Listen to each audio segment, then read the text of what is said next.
Alors maintenant, on va passer à une notion qui est un petit peu parfois difficile pour certains étudiants à bien appréhender, c'est la notion de rang. Alors, qui dit rang, dit en fait rang d'une famille de vecteurs, et qui dit vecteur dit évidemment espace vectoriel. Voilà, donc d'abord on va prendre E, un espace vectoriel. Donc voilà, on peut le représenter comme un ensemble, donc un sac à patates avec une infinité d'éléments à l'intérieur. Voilà, en voici quelques-uns et qu'on appelle des vecteurs, hein, évidemment. Encore une fois, ces vecteurs, ça peut être tout et n'importe quoi, hein, ça peut être des matrices, ça peut être des suites, des fonctions, tout ce que vous voulez. Bon, ça, on passe, vous le savez, et si vous ne le savez pas, je vous conseille d'aller voir les vidéos précédentes pour bien comprendre ce que c'est qu'un espace vectoriel. En tout cas, là, on a des vecteurs. Et puis, ce qu'on aime faire parfois, c'est créer ce qu'on appelle des familles de vecteurs. Voilà, par exemple, ici, on a E1, E2, E3, E4, et puis E5, E6, etc. jusqu'à En. Allez, on va prendre n vecteurs qui sont dans E. Voilà, on prend F, une famille de n vecteurs. On les a pris, voilà, hop là, lui je le mets là, lui je le mets là, etc. Et on fait cette famille-là. Et cette famille qui est ici, elle est, et vous le savez, puisque nous l'avons déjà vu ensemble, soit libre, soit liée.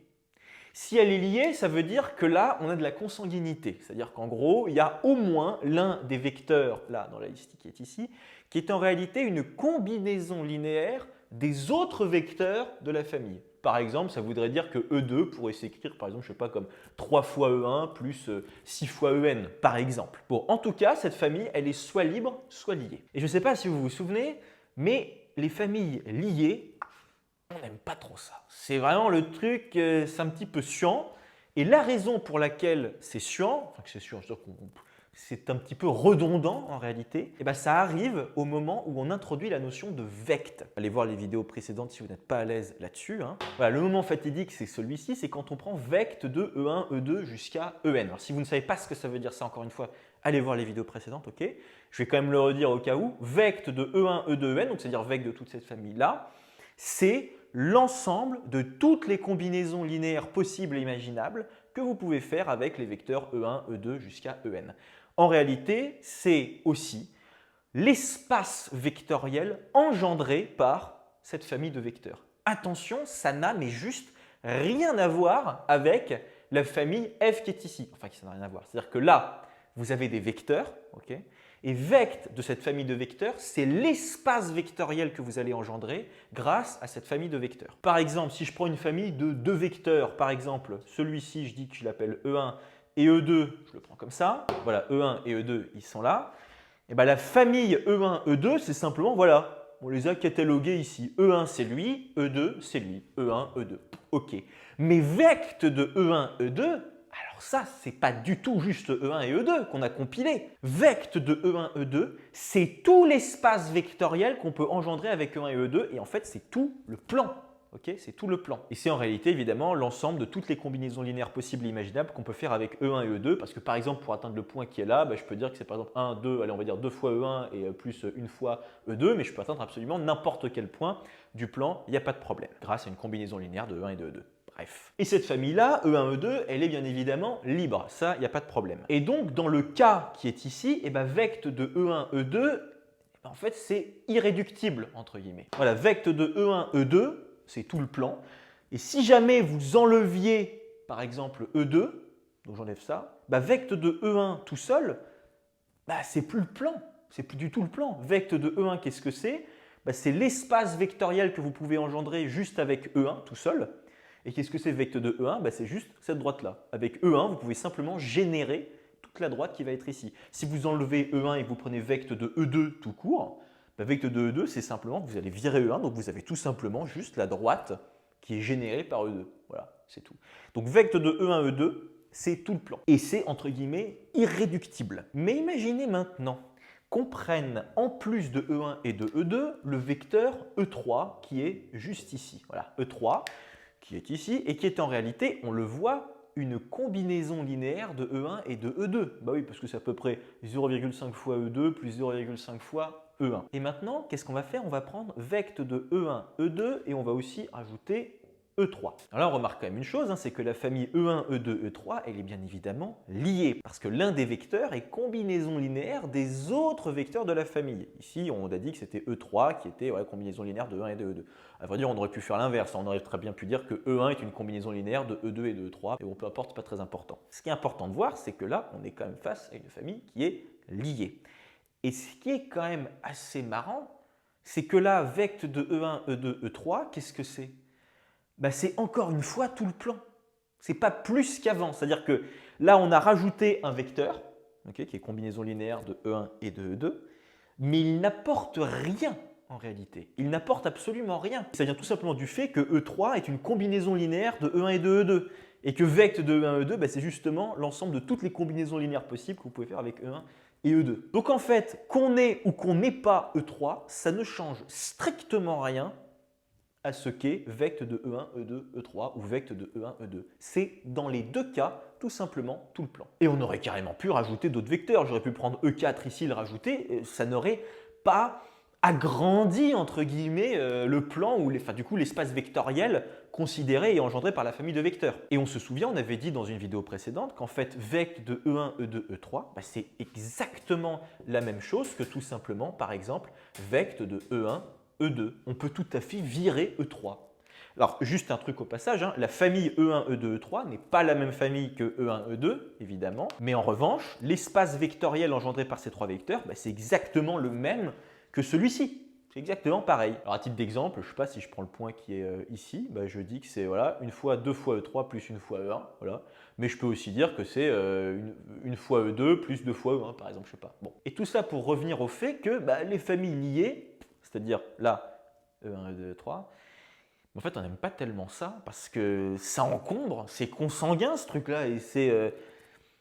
En fait, c'est des doublons quoi.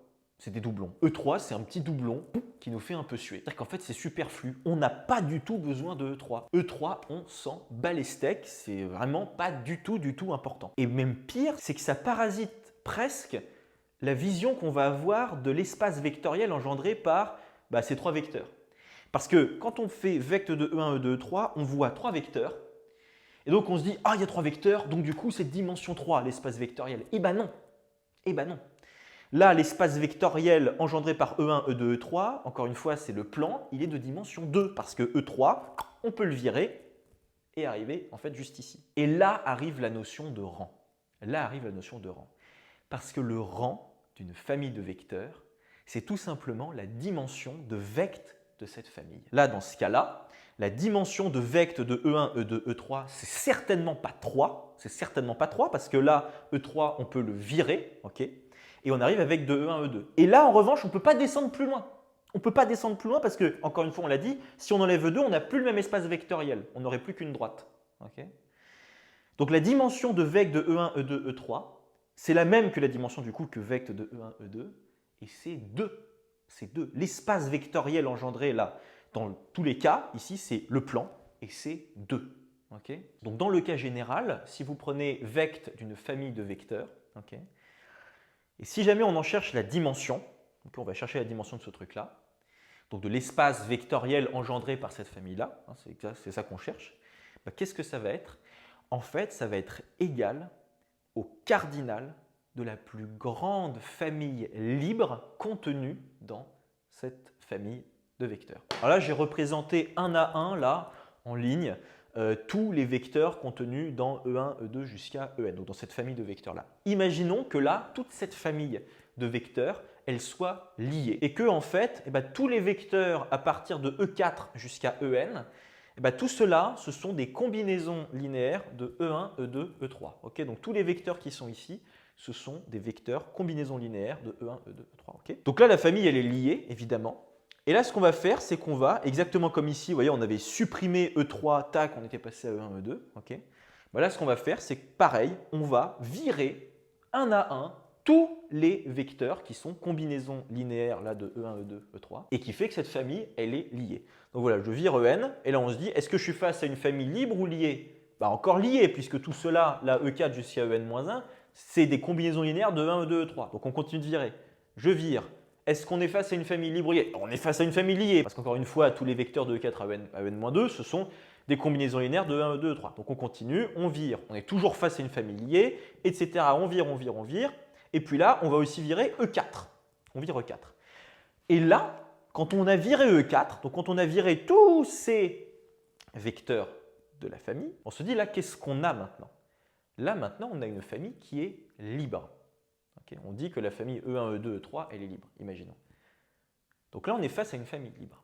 Et là, si jamais je vire E3, là, ça va poser un énorme problème quand on va passer à vecte de E1, E2, E3. Parce que regardez un petit peu, si jamais on se met dans l'espace, imaginons que E1 ce soit lui, E2 c'est lui, E3 c'est lui. Vecte de E1, E2, E3, c'est tout l'espace. Okay, voilà, ça il faut bien évidemment le voir. Hein. L'espace vectoriel engendré par E1, E2, E3, c'est bien R3 dans son ensemble. La famille E1, E2, E3, elle est libre, elle est génératrice, donc c'est bien une base de R3 évidemment. Si jamais vous virez E3, okay, donc c'est-à-dire que si jamais vous virez le vecteur qui est ici, bah vous vous retrouvez avec vecte de E1, E2. Vecte de E1, E2, c'est plus du tout R3. Vecte de E1, E2, c'est exactement ce qui est là, vecte de E1, E2. Là, le E3 qui est là, ce n'est pas du tout le même que celui-là, hein, au passage. Hein. Lui, c'est une combinaison linéaire dans le plan, hein, donc rien à voir. Mais vecte du coup de E1, E2, qu'est-ce que c'est? C'est juste tout le plan qui est là, pareil, c'est ici, c'est tout le plan qui est juste là. Donc ça veut dire qu'en fait, là, si jamais vous aviez viré de la famille E3, et bien là, vous auriez perdu énormément. Vous auriez perdu, en fait, vous auriez carrément changé la nature de vecte de E1, E2, E3. Alors que si vous prenez vecte de E1, E2, E3, E4, E5, etc. jusqu'à En, tous les En, En-1, En-2 jusqu'à E4, on peut les virer, ça ne va rien changer au fait que vecte de E1, E2, E3 jusqu'à En, c'est R3. Okay, ça ne changerait rien de les virer. Mais si jamais vous virez E3 là du vecte, vous n'avez plus R3.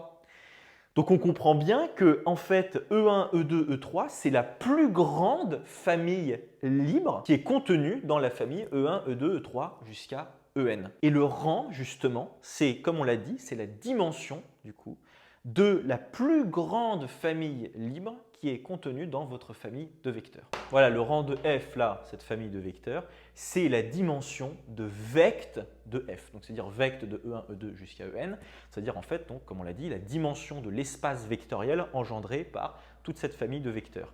Et c'est, comme on l'a dit, le cardinal de la plus grande famille libre qui est dans f. Okay, voilà, ça se note comme ça. Rg, c'est le rang. Okay, donc, le rang d'une famille de vecteurs, c'est la dimension de l'espace vectoriel engendré là par votre famille de vecteurs. Alors ça, la notion de rang, c'est super important de bien la comprendre et de bien la voir en soi parce qu'elle est à l'origine de théorèmes que vous allez utiliser tout le temps, okay, dans les exercices et en particulier du coup normalement, j'imagine au concours aussi, le rang, ça va revenir. Hein. Donc voilà, ce qu'il faut se dire, c'est que le rang, c'est la dimension de l'espace vectoriel engendré par cette famille de vecteurs. Et encore une fois, si jamais là, dans cette famille de vecteurs, vous avez certains vecteurs qui sont combinaisons linéaires des autres, okay, ça veut dire qu'on peut les virer du vecte.